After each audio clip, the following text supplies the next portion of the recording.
जो है वो पूरे तरीके से हो। कई बार ये देखने के लिए मिला है कि निजी बस संचालक जो है वो फायदा उठाते हैं सरकारी रोडवेज की जो बसें हैं उनकी टाइमिंग को लेकर के, उससे पहले 10 मिनट पहले ही अपनी बसें निकाल देते हैं। कुछ ऐसी बातें भी सामने आई हैं, आप इसको लेकर क्या कर रहे हैं? मैंने एक ट्रैकिंग ऐप बनाने के आदेश दिए हैं जिस पर काम चल रहा है कि कौन सी बस कहाँ पर कितना टाइम रुकती है, कब आती है, कब आ जाती है, वो सारा उसमें रिकॉर्डेड होगा। और उसकी ऐप जो होगी वो आम आदमी के पास भी होगी।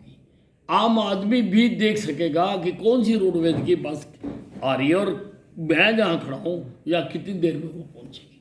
उससे यात्रियों को बहुत लाभ होगा और डिपार्टमेंट को भी लाभ होगा, क्योंकि जब यात्री को पता है कि बस आ रही है तो वो फिर अल्टरनेटिव ट्रांसपोर्ट से जाने की कोशिश नहीं करेगा। इसके साथ साथ हम कई और कदम भी उठा रहे हैं, जैसे बस स्टॉपों पर अच्छा खाना मिले उसके लिए हमने कदम उठाया। और उसके लिए अभी हमने 5 जो बस स्टैंड है वहाँ पर जो टूरिज़्म विभाग है वो वहाँ पर सर्व करे, टूरिज़्म विभाग, उसका हमने अभी सरकार के पास बना के प्रपोजल भेजी है एज ए पायलट प्रोजेक्ट। अगर ये कामयाब हो गया तो सब जगह पर हम ऐसा ही खाना मुहैया कराएंगे। नहीं तो रेलवे जैसे सारे देश में यात्रियों को खाना मुहैया कराती है एक कॉरपोरेशन बना के, फिर हम यहाँ पर भी करेंगे। लोगों को अच्छा खाना मिलना चाहिए। हम लोग रूट की बसें चला रहे हैं, लोगों को अच्छे बाथरूम, अच्छे रेस्ट हाउस लोगों को मिलने चाहिए। उसके लिए हम ना केवल अपने बस स्टैंडों पर ही, रास्ते में भी अगर कहीं दूर है किसी भी स्टेट और नेशनल हाईवे पर जहाँ जहाँ पर हमें जगह मिलेगी हम ऐसा स्थान बनाएंगे। महिलाएं भी ताकि इस्तेमाल कर सकें। महिलाएं भी लंबे रूट तक जाती हैं और उनको भी टॉयलेट वगैरह के लिए बहुत दिक्कत होती है, उन्होंने बच्चों को दूध भी पिला सकें, ऐसी जगह भी हो और ड्राइवर भी आराम कर सके, सवारी भी आराम कर सके।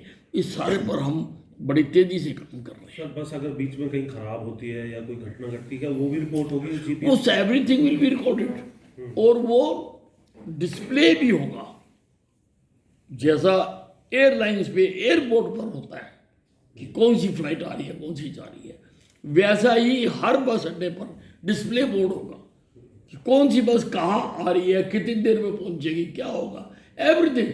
मैं बस अड्डों को भी एयरपोर्ट की तरह कई चीज़ें उसमें मैं करने जा रहा हूँ। सर आपके पास एनर्जी डिपार्टमेंट है, 100 दिन से पूरे हुए हैं। विपक्ष से हम बात कर रहे थे अभी, विपक्ष के जो विधायक है वरिष्ठ, उनका ये कहना था कि फ्यूल चार्ज के नाम पर बिजली के रेट बढ़ा रही है सरकार, क्या कहेंगे सर? देखिए, एनर्जी विभाग में बहुत बड़ा काम हो गया।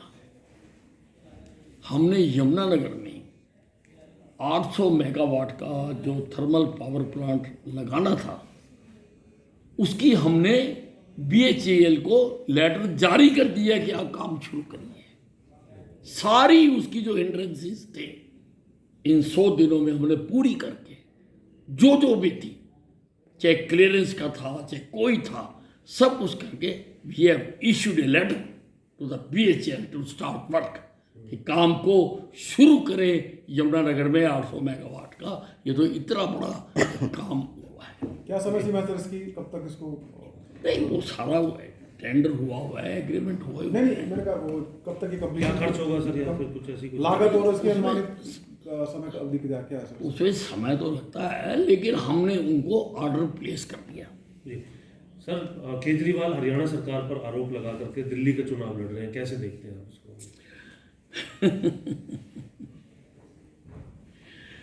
स्वामी विवेकानंद जी ने कहा था कि हर समस्या का जो कारण है समस्या के अंदर ढूंढना चाहिए, परंतु केजरीवाल जी हर चीज का जो कारण है वो अपने से बाहर ढूंढते हैं। दिल्ली में वायु गंदी हो गई, खुद नहीं देखा कि हमें क्या क्या करना चाहिए। यूपी, बिहार, पहले तो हरियाणा, पहले तो पंजाब का भी नाम लेते थे, पंजाब में अपनी पार्टी आ गई अब उसका नाम नहीं लेते, इन पर दोष डालते थे।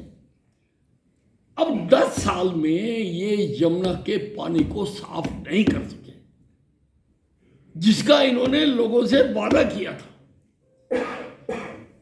इनको तब नहीं पता था कि यमुना हरियाणा से आती है, तब इन्होंने क्यों नहीं कहा? कि हम और हरियाणा मिलकर साफ करेंगे। इन्होंने कहा हम साफ करेंगे। और भाइयों, झूठ बोलने की ये एक एक गन है। झूठ झूठ झूठ झूठ झूठ, ये गन है। आप जो पानी यमुना में हरियाणा की सीमा तक जा रहा है उसको चेक कर लें, और जो पानी दिल्ली में चला जाता है और वहां पर जो आखिरी एंड तक जहां जो दिल्ली से बाहर जाता है, आप उसको चेक कर लेंगे तो सारा इतिहास लोगों के सामने आ जाएगा किस प्रकार से ये झूठ बोलने की एंटी एयरक्राफ्ट गन है। अपने बयान में फंस गए थे जो 2020 में दिया था केजरीवाल ने, जो उन्होंने कहा नहीं नहीं, वो निकले ही कहा, तो पहले दिन से फंसे हुए। वो तो झूठ का सहारा लेकर उन्होंने पार्टी बनाई थी, धोखे से पार्टी बनाई थी। अन्ना हजारे जी का जो भ्रष्टाचार के खिलाफ आंदोलन हुआ था, उनके आंदोलन में कहीं पर भी यह लिखा हुआ नहीं था कि राजनीतिक पार्टी बनाकर ये भ्रष्टाचार की गंदगी को दूर करें। अन्ना हजारे जी का जो भ्रष्टाचार के खिलाफ आंदोलन हुआ था, उनके आंदोलन में कहीं पर भी यह लिखा हुआ नहीं था कि राजनीतिक पार्टी बनाकर ये भ्रष्टाचार की गंदगी को दूर करेंगे, कि राजनीतिक पार्टी बनाएंगे, कहीं एजेंडे में नहीं लिखा हुआ था। पर कुछ शरारती तत्वों ने उनकी पॉपुलैरिटी को एनकैश करते हुए इन्होंने पार्टी बनाई। लोगों ने समझा कि शायद अन्ना हजारे जी की जो विचारधारा उसको जो आगे बढ़ाना चाहते हैं, लेकिन ये तो दूर करते करते आप ही इतने गंदे हो गए। इनके कितने मंत्री तो जेल में भुगत आए, आज भी जमानतों पर है, बरी नहीं हुए जमानतों पर है। केजरीवाल जी भी जमानतों पर है और कोर्ट्स ने इनके ऊपर कुछ रिस्ट्रिक्शंस लगा रखी है। इनको बता नहीं चाहिए लोगों को कि तुम्हारे ऊपर क्या रिस्ट्रिक्शंस लगा रखी है।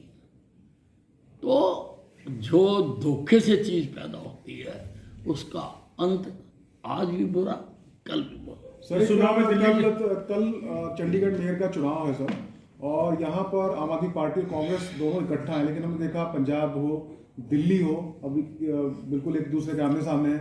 इसको आप कैसे देखते हैं? और पंजाब ही नीट कह रही है कि चंडीगढ़ में टूटना चाहिए, लेकिन फिर भी नहीं टूटा गठबंधन। देखिए, ये जो इंडिया नामक गठबंधन है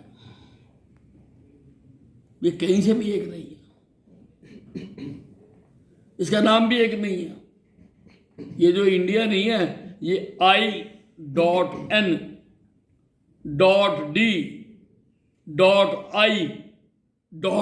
है। ये जुड़ा हुआ नहीं है, बिखरा हुआ है, और ये बिखरता ही रहता है। कहीं पर मिल जाता है, कहीं पर बिखर जाता है, कहीं पर मिल जाता है, क्योंकि ये विचारधारा के आधार पर नहीं बनाया गया। ये सत्ता को कैसे लूटना है उसको मद्देनजर रखते हुए ये इन्होंने बनाया है। ठीक है।